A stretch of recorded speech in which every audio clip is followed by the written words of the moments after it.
Hey folks, 2016 election. Let's talk about it. Let's make some sense out of this, shall we? First, I just have to get this out of my system. President Trump. Those are words I never thought I'd say. I never thought I'd be saying that. Just something I had to mention before anything else. So, let's get right down to business here. So, what exactly happened here in the US of A? As far as the presidential election goes, Donald Trump won the presidential election. He got the Electoral College vote of 271st. However, he did lose the popular vote. Clinton won that. So it's very reminiscent to me of the year 2000 in a weird way. I don't know if anybody else was feeling the same way, but I certainly was. So, what else happened? Congress has gone all Republican. The House has been Republican and is Republican still. The Senate went Republican, and now the White House went Republican. So we have a well-oiled Republican machine running now. So let's go back to the primaries for a minute and get a nice sort of granular picture of what went on. So during the primaries, the Democrats chose Hillary Clinton to be their candidate. The Republicans chose Donald Trump to be their candidate. And Kennedy, that's how it worked. As far as the candidates are concerned, Donald Trump was the strongest, the most pragmatic, the one that resonated with most people. He was a household name. He put himself out there like nobody I've ever seen run for president. Hillary Clinton is also a household name. A lot of people know her. They've known her for years, just like Donald Trump. And unfortunately, they also knew about a lot of the baggage that she carried. But that also applies to Donald Trump. So, in some ways, they were pretty fair. They were pretty equal competition, but in my opinion, they were not fair competition because of simple election strategy. You have Donald Trump, who is a very anti-establishment candidate, who for a lot of people represents a big middle finger to the Republican and Democratic establishment, especially among the working class coal people. At least from my perspective here in Pennsylvania. And Clinton represents more of the establishment than any other candidate probably ever has, at least in my lifetime. So you have Donald Trump, who's a very anti-establishment candidate, resonates well with the working class, especially in the Rust Belt and in Western PA, where there are a lot of coal people, and I'm sure other people throughout the country. And you have Clinton, who is the most establishment candidate you can possibly get. The main issue I see with this is it's just not good election strategy to put a very establishment candidate in competition with a very anti-establishment candidate with the current climate of the United States, where majority of people, a huge chunk of people, are very sick of the establishment. And it shows with the results of the presidential election. People are sick of the establishment. They really are.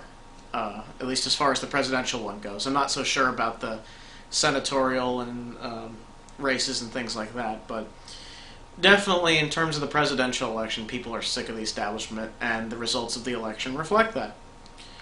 And it was a mistake for the Democrats to double down on establishment candidates as much as they did. They did that for the senatorial races and local elections and the presidential election as well.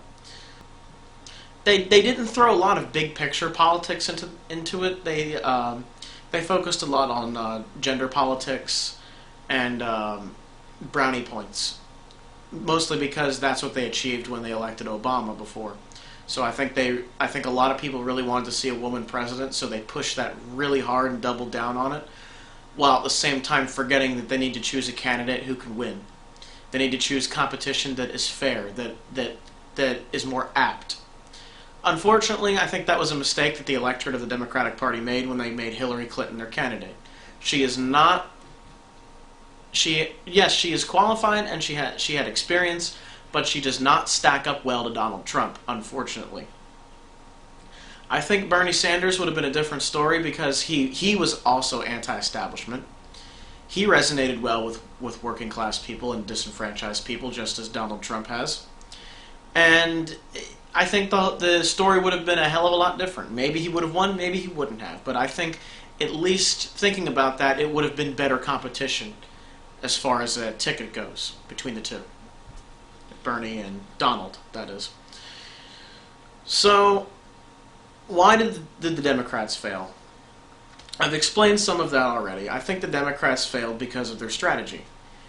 They did not focus on electing candidates who could win. They focused on brownie points. They focused on gender politics.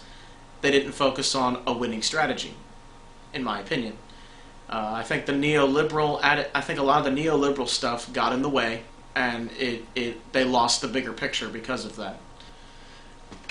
Maybe this election will be enough of a kick in the pants to show the Democrats that they pretty much got exactly what was coming to them by not strategizing well. Generally, that's how you win an election, is you strategize well. So, I don't think they did, for various reasons. And I could get into a very long video about why, but I want to kind of keep this brief. So I'm going to keep it obvious. I think the most obvious reason that they lost the election is because they put a very establishment candidate next to a very anti-establishment candidate when the country is not happy. I think that was a very bad strategy. If Bernie was up there, it would have been more fair competition, I think. Not that Bernie would have won, he may well not have, but the competition, I think, would have been a little bit more fair. The competition between Donald Trump and Bernie Sanders, I think, would make more sense because of Bernie Sanders' anti-establishment sort of mentality or ways. They compare well with Donald Trump. They resonate with the same type of people, which is why I think it would be more fair competition. So that is what I think went wrong as far as the Democrats go.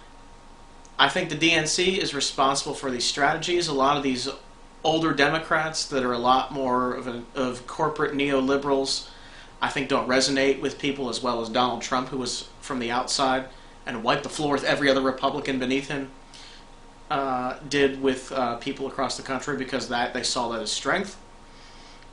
And yeah, I think the main reason that the Democrats lost this election is because their strategy was not good in many facets of this election, and I could go into that, but I'll make the video very long, like I said. So that's what I think of this election. The reactions I'm seeing from people, I think, are a little melodramatic. For a lot of people on the left, it's a nightmare scenario. For a lot of people on the right, it's a big, now you know how I felt for the last 8 years type of thing. So it's still a very vitriol back and forth, like, the tension's still there. I've seen on social media there's this thing called Not My President, which is the most childish thing I've ever seen in my life. One of the dumbest things I've seen in a long time. He was elected our president. Whether you liked him or not, whether you voted him for not, we have to live with that for the next 4 years.